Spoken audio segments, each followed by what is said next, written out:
আসছে গোপাল, যাচ্ছে গোপাল, ভাবছে গোপাল, হাসছে গোপাল, আসছে গোপাল, যাচ্ছে গোপাল, ভাবছে গোপাল, হাসছে গোপাল। যুগের পরে যুগ কেটে যায়, মানুষ তাকে ভোলে না। যুগের পরে যুগ কেটে যায়, মানুষ তাকে ভোলে না। চলে না রে, চলে না রে, চলে না রে, চলে না, চলে না রে, চলে না রে, কাকে ছাড়া চলে না। কে সে পরিচয় কি তার? হাসির রাজা, জ্ঞানের রাজা, রসিক রাজা গোপাল ভাঁড়। হাসির রাজা, জ্ঞানের রাজা, রসিক রাজা গোপাল ভাঁড়। হাসির রাজা, জ্ঞানের রাজা।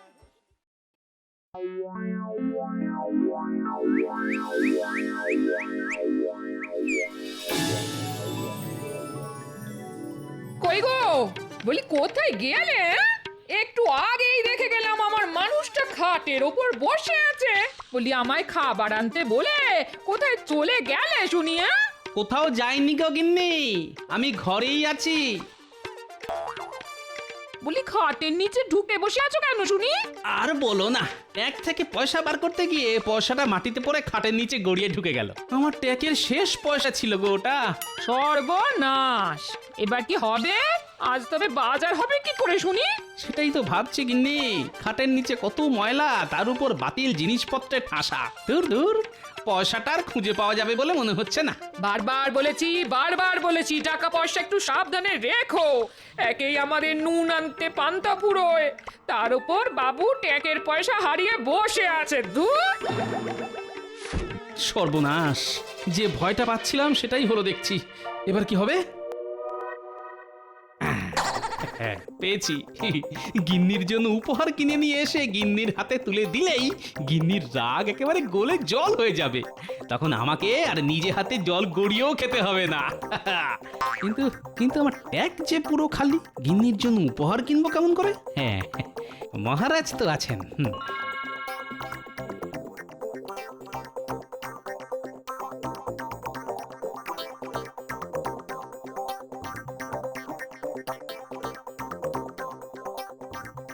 ওরে বাবারে, আজ সূর্য কোন দিকে উঠলো মহারাজ? কেন কেন হঠাৎ এই প্রশ্ন কেন মন্ত্রী? দেখছেন না মহারাজ, গোপাল আজ সঠিক সময়ে রাজসভায় চলে এসেছে। তাই তো দেখছি। কি গোপাল, আজ সময় মতন রাজসভায় চলে এলে যে? গিন্নি বুঝি তোমাকে বাড়ি থেকে তাড়িয়ে দিয়েছে? আগে ঠিকই ধরেছেন মহারাজ, তাই আমি আপনার কাছে এসেছি মহারাজ। যদি কিছু পয়সা হবে না। হ্যাঁ? ঠিক শুনেছ তুমি, আমি তোমাকে একটা পয়সাও দেব না। তুমি শুধু পয়সা লোভেই রাজসভায় আসো গোপাল। ঠিক হয়েছে, ঠিক হয়েছে। কে বলেছে? কে বলেছে মহারাজ আমি শুধু পয়সার লোভে রাজসভায় আসি? আমি হলাম গোপাল ভাঁড়। আমি কতবার আমার বুদ্ধির জোরে এই রাজ্যটাকে বাঁচিয়েছি, সেসব কথা কি আপনি ভুলে গেলেন মহারাজ? ভুলে আমি যাইনি গোপাল, আমার সব মনে আছে। কিন্তু আমি যে তোমাকে এমনি এমনি একটা পয়সাও দেব না। দেওয়ার আগে একবার তোমাকে বাজিয়ে দেখে নেব তোমার বুদ্ধির ধার আগের মতোই আছে কিনা। মহারাজ, আমি বলি কি, আপনি গোপালকে এবার রাজসভা থেকে বহিষ্কার করে দিন। গোপালকে বসিয়ে বসিয়ে আর কতদিন বেতন দেবেন? ঠিক বলেছ মন্ত্রী, ঠিক। গোপালের বুদ্ধির জোর আর আগের মতন নেই। আগে গোপাল নিজের বুদ্ধির জোরে সব নতুন নতুন কাজ করত, আর এখন আগে এটা আপনার ভুল ধারণা মহারাজ। গোপালের বুদ্ধি সেই আগের মতোই আছে। আর গোপাল ভাঁড়ের নিজস্বতা হলো গোপাল নিজের বুদ্ধিতে চলে, কাউকে অনুকরণ করে না। উল্টে সবাই গোপালকে অনুকরণ করে মহারাজ। তাই না? গোপাল কাউকে অনুকরণ করে না, উল্টে সবাই গোপালকে অনুকরণ করে। আচ্ছা বেশ, তুমি যদি তোমার এই কথার প্রমাণ আমাকে দিতে পারো, তাহলে আমি তোমাকে এই মাসেই দ্বিগুণ বেতন দেব। আর গোপাল যদি নিজের কথায় প্রমাণ দিতে না পারে, তাহলে গোপালের আগামী 5 মাসের বেতন কেটে নেওয়া হবে। কি গোপাল, রাজি তো? একটা অন্যরকম গন্ধ পাচ্ছি বলে মনে হচ্ছে। মহারাজ কি জেনে বুঝে আমার বুদ্ধির পরীক্ষা নিচ্ছেন? বলো গোপাল বলো। আমি রাজি মহারাজ, বলুন আমাকে কি করতে হবে। বেশ, তাহলে একদিন আমি আর তুমি পাশের রাজ্যের জঙ্গলে ভ্রমণে যাব এবং যাব খালি হাতে। তোমাকে আমার সঙ্গে গোটা একদিন কাটাতে হবে। আমি সারাদিন যে যে কাজ করব তোমাকে তার উল্টোটা করতে হবে। আমাকে কিন্তু অনুকরণ করলে চলবে না। বেশ, তাহলেই আমি জিতে যাব। না না না, তাহলে তো টক্কর সমান সমান হবে। জিততে হলে তোমাকে এমন কাজ করতে হবে যেটা আমি অনুকরণ করব। তুমি যে কাজটা করবে সেটা আমাকে অনুকরণ করাতে পারলেই তুমি জিতে যাবে গোপাল। কারণ একটু আগেই তুমি বলেছো গোপাল কাউকে অনুকরণ করে না, উল্টে সবাই গোপালকে অনুকরণ করে। তবে আর দেরি কেন, আজই চলুন না মহারাজ, আমিও যাব আপনাদের সঙ্গে। একজন নিরপেক্ষ মানুষ তো লাগবেই বিচার করার জন্য। বেশ, তবে আজকেই চলো। সেনাপতি, এক্ষুনি ঘোড়া বার করো। আমরা সবার প্রথমে নদীর ধারে যাব। এক্ষুনি যাচ্ছি মহারাজ। মহারাজ যখন ঘোড়ায় চেপে যাবেন তখন আমি পায়ে হেঁটে যাব, না হলে তো মহারাজকে অনুকরণ করা হয়ে যাবে। আমি চললাম মহারাজ, নদীর ধারে পৌঁছে আপনার সঙ্গে দেখা হবে।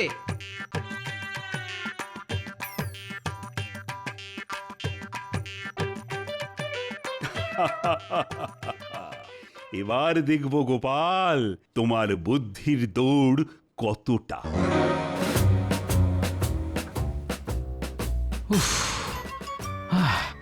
বাহ! এবার নাক মুখ দিয়ে ভাত পেরিয়ে আসবে বলে মনে হচ্ছে, কিন্তু হাল ছাড়লে হবে না। যে করেই হোক আজকের দিনটা মহারাজকে কোনো রকম ভাবে অনুকরণ না করে কাটিয়ে দিতে পারলেই দ্বিগুণ বেতন নিয়ে নাচতে নাচতে বাড়িতে ফেরা যাবে। তখন আমার গিন্নি আর আমার উপর রাগ করে থাকবে না, আর আমারও সংসার চালানোর জন্য লোকের কাছে হাত পাততে হবে না। তাছাড়া এটা গোপাল ভাঁড়ের মান সম্মানের ব্যাপার, এত সহজে আমি ছেড়ে কথা বলবো না। কি গোপাল, দৌড়াতে কেমন লাগছে? আগে রাজকোষ থেকে মোহর চুরি করার পর আপনার ঠিক যেমন ভালো লাগে তেমনই ভালো লাগছে মন্ত্রী মশাই। দেখেছেন মহারাজ, গোপাল মচকাবে তবু ভাঙবে না। গোপাল, এইভাবে ছুটতে থাকলে তো তুমি দুদিনেই নিজের অত বড় ভুঁড়িখানা খোয়াবে। তখন কিন্তু তোমাকে দেখতে বেশ লাগবে। যত ইচ্ছে হাসুন মহারাজ, মরে গেলেও আজ আমি আপনাকে অনুকরণ করব না, কিছুতেই নয়। তাই নাকি? তবে আর কি, ছুটতে ছুটতে তাড়াতাড়ি নদীর ধারে এসো, আমরা চললাম।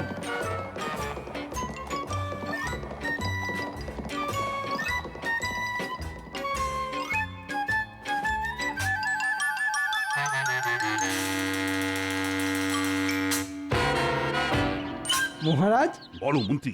আমরা তো পৌঁছে গেলাম, কিন্তু এবার আমাদের গোপালের আসা পর্যন্ত অপেক্ষা করতে হবে। তা তো হবেই, আর গোপাল আসলেই আমি নৌকো করে ওপারে যাওয়ার কথা বলবো। আমরা নৌকা করে ওপারে যাব, তাহলে তো গোপালকে সাঁতার কেটে ওপারে যেতে হবে। হ্যাঁ,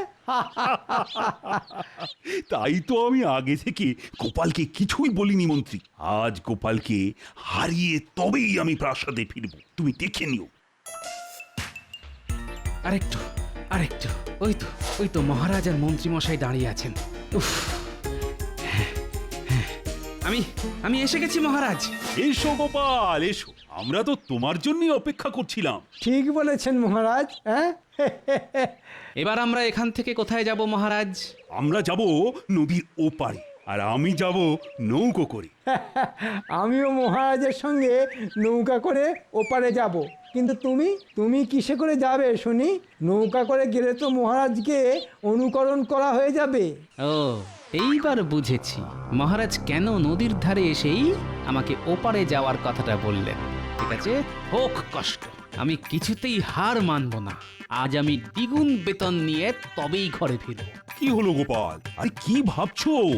অনেকদিন নদীর জলে সাঁতার কাটা হয় না মহারাজ, তাই আমি সাঁতার কেটে ওপারে যাব ভাবছি। বেশ বেশ, তবে আর দেরি করো না, এক্ষুনি সাঁতার কাটা শুরু করো, না হলে যে আমাদের আবার ওপারে গিয়ে তোমার জন্য অপেক্ষা করতে হবে।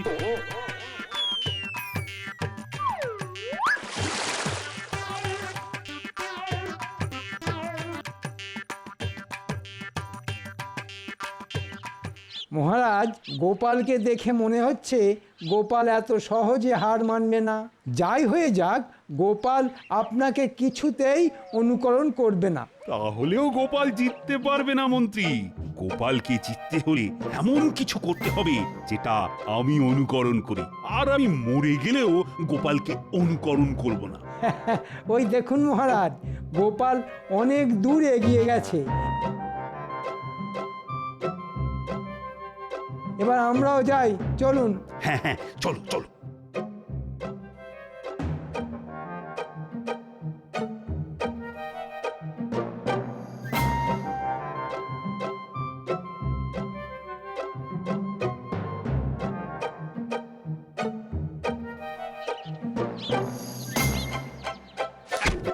আরে আরে এটা এটা কি হচ্ছে? দেখছি গোপাল, তোমার গামছাখানা কতটা ভিজলো। ভালো হচ্ছে না কিন্তু মন্ত্রী মশাই। ছেড়ে দাও মন্ত্রী। গোপালকে আর কষ্ট দিও না। এমনিতেই এই চেহারা নিয়ে সাঁতার কাটতে কাটতে গোপালের অবস্থা খুব খারাপ।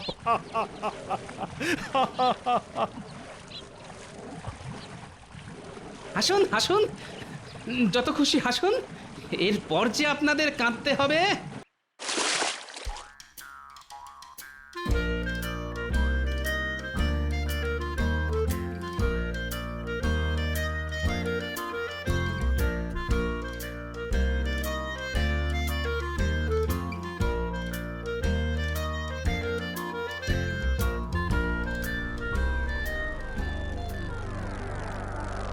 যা, এই গোপাল গেল কোথায়?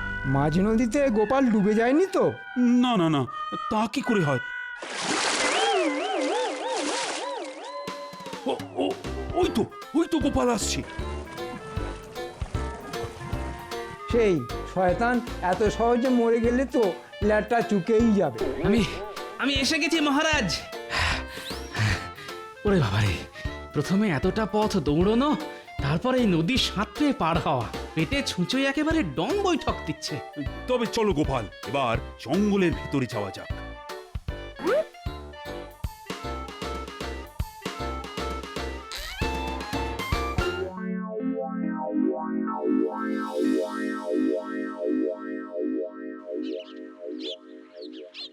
মহারাজ, এবার আমরা কি করব? অনেক দূরের পথ পেরিয়ে এই জঙ্গলে এসেছি, তাই আজ আমরা সন্ধে পর্যন্ত এই জঙ্গলেই থাকবো। মহারাজ, সকালে তাড়াহুড়োর চোটে বাড়ি থেকে কিছু খেয়ে আসতে পারিনি। আমার বড্ড খিদে পেয়েছে। তবে এক কাজ করো মন্ত্রী, আশেপাশে অনেক ফল গাছ আছে দেখছি, তুমি গিয়ে আমাদের সবার জন্য বেশি বেশি করে ফল পেড়ে নিয়ে এসো তো। আমি আর গোপাল ততক্ষণ এই গাছের ছায়ায় বসে একটু জিরিয়ে নিই। আচ্ছা মহারাজ, আমি এক্ষুনি যাচ্ছি।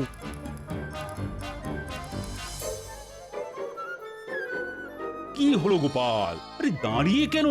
বসো। আগে আমাকে এত সহজে বোকা বানানো যাবে না মহারাজ। আমিও যদি আপনার মতন গাছের ছায়ায় বসে পড়ি, তাহলে আপনাকে অনুকরণ করা হয়ে যাবে, আর সেটা আমি কিছুতেই করব না। বেশ, তবে দাঁড়িয়েই থাকো আর কি।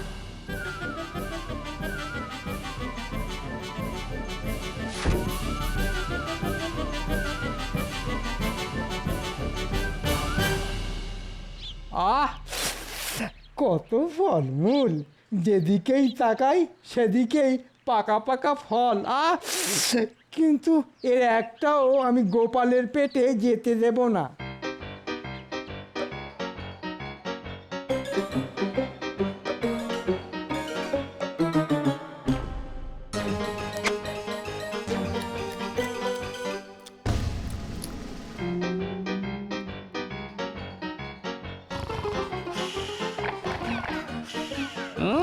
মহারাজ মনের সুখে জিরিয়ে নিচ্ছেন, এদিকে আমাকে দেখো, এত খাটাখাটি করো, দাঁড়িয়ে থাকতে হচ্ছে। মহারাজ, আমি এসে গেছি মহারাজ। তাই তো। আরে বাহ, অনেক ফলমূল সঙ্গে করে নিয়ে এসেছো দেখছি তুমি মন্ত্রী। আগে এগুলো সবই আপনার জন্য মহারাজ।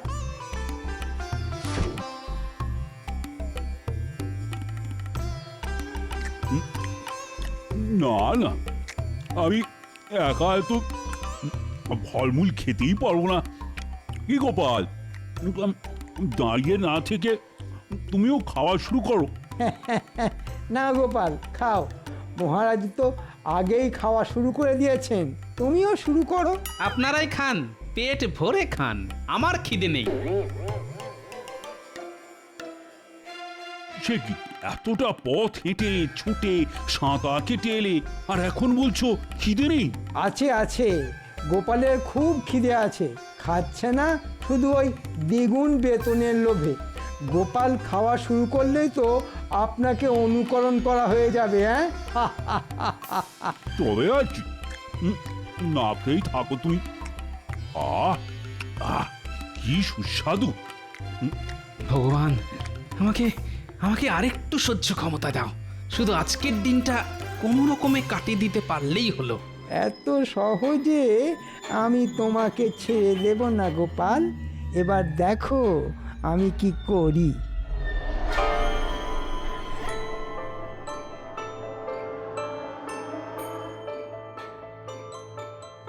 মহারাজ, বলো মন্ত্রী। সকাল থেকে তো অনেক চেষ্টাই করলাম আমরা, কিন্তু গোপালকে তো কিছুতেই অনুকরণ করানো গেল না। হ্যাঁ, সেটাই তো ভাবছি মন্ত্রী। এবার এমন কিছু একটা করতে হবে যাতে গোপাল আমাকে অনুকরণ করতে বাধ্য হয়। কিন্তু কি করবেন মহারাজ? এই দেখো মন্ত্রী। ওটা তো একটা মৌচাক মহারাজ। আরে কাছে এসো। হুম হুম হুম, মতলবটা ভালো ঠেকছে না। আমাকে আবার নতুন কোনো সমস্যায় ফেলার চেষ্টা করছে। দারুণ বুদ্ধি মহারাজ, এবার গোপাল বুঝবে ঠেলা।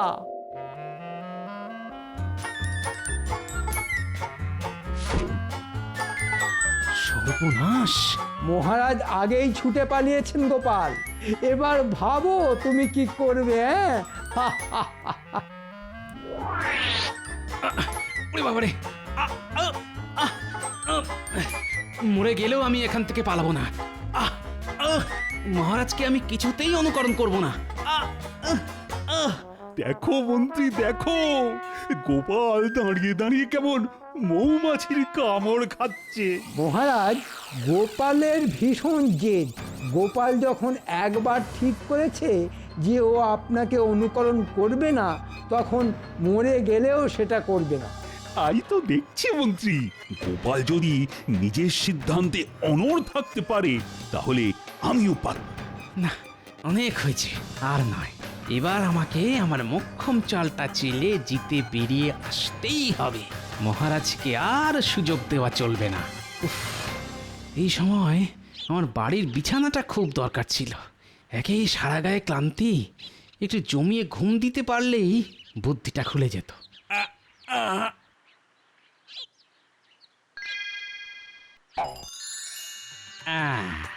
পেয়েছি। একটা উপায় খুঁজে পেয়েছি। দেখুন মহারাজ, দেখুন, মৌমাছির কামড় খেয়ে গোপাল পুরো পাগল হয়ে গেছে, তাই পাগলের মতো হাসছে। না না না, আমি পাগল হইনি। পাগল তো হবেন আপনারা। কেন কেন, আমি পাগল হব কেন? কারণ আপনি একটু পরেই আমাকে অনুকরণ করবেন, আর কথা মতন আমি জিতে যাব। তারপর রাজ্যে ফিরে আমি এই মাসের দ্বিগুণ বেতন নিয়ে নাচতে নাচতে বাড়ি যাব। ঠিক বলেছ মন্ত্রী, গোপাল সত্যি সত্যি পাগল হয়ে গেছে। কি সব পাগলের প্রলাপ বকছে দেখো। তাই তো দেখছি মহারাজ। তবে এইবার দেখুন গোপালের বুদ্ধির জোর। কারণ গোপাল এবার চালবে তার মোক্ষম চাল। আমি বসে বসে পায়ের উপর পা তুলে এমন কাজ করব যেটা দেখে আপনি আমাকে অনুকরণ করতে বাধ্য হবেন মহারাজ। তাই নাকি? তবে দেখি তোমার বুদ্ধির জোর। আমি মরে গেলেও তোমাকে অনুকরণ করব না গোপাল, কিছুতেই নি। কি আরাম, বড্ড ঘুম পাচ্ছে। হাই তুলবেন না মহারাজ, হাই তুললে তো গোপালকে অনুকরণ করা হয়ে যাবে। তাই তো হয়তো আপনাকে তুলতেই হবে।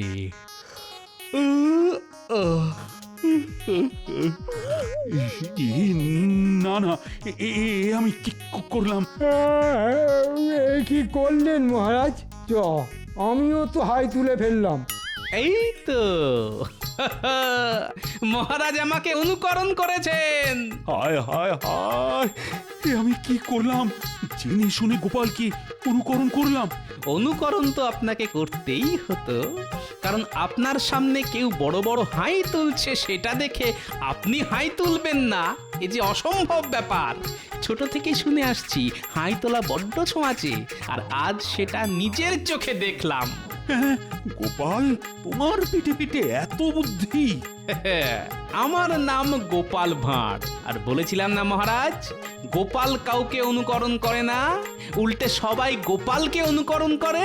চা তোর কোথা থেকে কি হয়ে গেল কিছুই বুঝতে পারলাম না। মহারাজ, এবার যেমনটা কথা ছিল তেমনটা হোক। চলুন আমরা রাজ্যে ফিরে যাই, দ্বিগুণ বেতন নিয়ে আমাকে একবার বাজারে যেতে হবে। তাই হবে গোপাল, তোমাকে যখন একবার কথা দিয়েছি তখন কথা আমি রাখবই। আর আমি জানি লোহা ফেলে রাখলে জং ধরে যায়, কিন্তু গোপাল ভাঁড়ের বুদ্ধিতে কোনোদিনও মরচে ধরবে না। ঠিক বলেছেন মহারাজ। এই নাও গোপাল, তোমার এই মাসের দ্বিগুণ বেতন। ধন্যবাদ মহারাজ, এইবার আমি চলি।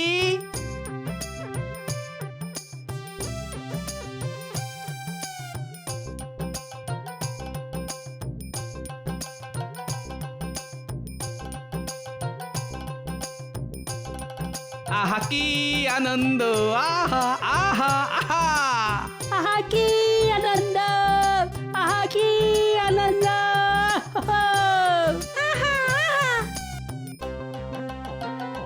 এই এই, তোরা আমাকে অনুকরণ করছিস কেন রে?